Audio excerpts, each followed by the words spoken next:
피부에 와닿는 세제 개편 집중적으로 짚어보겠습니다. 먼저 논란이 됐던 주식 양도 차익에 대한 과세부터 살펴보겠습니다. 유 기자, 네. 이 주식 양도 차익에 대한 과세, 당최 정부가 기초공제를 2천만 원 해주기로 했었죠?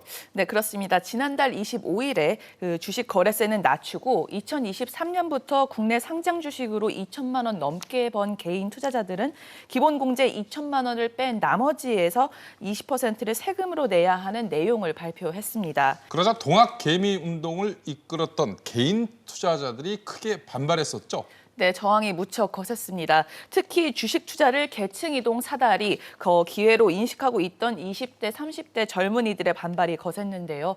청와대 국민청원 게시판에는 부당하다는 청원이 올라왔고 10만 명 가까운 이들이 호응했습니다. 그러자 문재인 대통령이 세제 개편안 수정을 지시했죠.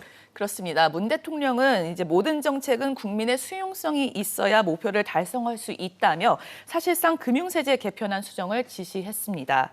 강민석 청와대 대변인의 말 들어보시죠. 문재인 대통령은 이번 금융세제 개편안은 주식시장을 위축시키거나 개인 투자자들의 의욕을 꺾는 방식이 아니어야 한다고 말했습니다.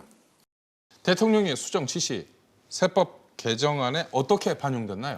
네, 가장 큰 변화는 공제 한도가 기존보다 높아진 겁니다. 2천만 원 기본 공제가 공모 주식형 펀드도 포함되면서 국내 상장 주식과 펀드 둘을 합산해 5천만 원까지 늘어났습니다. 이렇게 되면 혜택을 보는 이들이 얼마나 늘어나나요? 네, 공제 한도가 2천만 원일 때 과세 대상에 해당되는 투자자는 전체의 5%로 관측이 됐는데요. 공제 한도가 5천만 원보다 더 버는 투자자는 전체 투자자의 1%도 포함되지 않을 것이란 전문가 분석이 나옵니다. 지금 5천만 원이라고 하면은 기하급수적으로 줄어들 거거든요. 세수도 좀 생각을 해봐야 돼요. 이거 하면은 세수는 딴 데서 메꿔야 되거든요. 펀드 과세 체계도 바뀐다고요? 네, 주식 공모형 펀드를 공제해주는 안으로 수정이 됐습니다. 펀드랑 상장 주식의 이익과 손실을 합쳐서 5천만 원 이내에서 공제를 받습니다. 또 비상장 주식이나 해외 주식, 파생 상품 등 기타 금융투자 상품끼리 손익 통산을 하고 250만 원의 소득 공제를 받은 뒤 남는 게 있으면 펀드에서 소득 공제를 받을 수 있습니다. 공제 범위가 상당히 커져서 소액 주주나 이런 사람들한테 상당히 유리해질 거고 조세 저항이 많이 줄어들 것이다. 그리고 펀드도 시장 전체 분위기에는 상당히 긍정적일 것 같다. 아무래도 직장인들 관심이 높을 텐데요. 이 신용카드 공제 한도 높아졌다고요? 네, 정부는 신용카드 소득공제 한도를 30만 원씩 인상했습니다. 올해만 한시적으로 적용됩니다.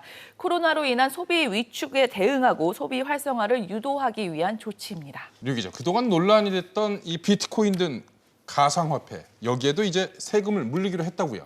네, 내년 10월부터 가상화폐 거래에 연 250만 원이 넘는 소득을 올리면 해당 소득 중 20%를 세금으로 내야 합니다. 250만 원 이하일 경우 비과세 대상에 해당합니다.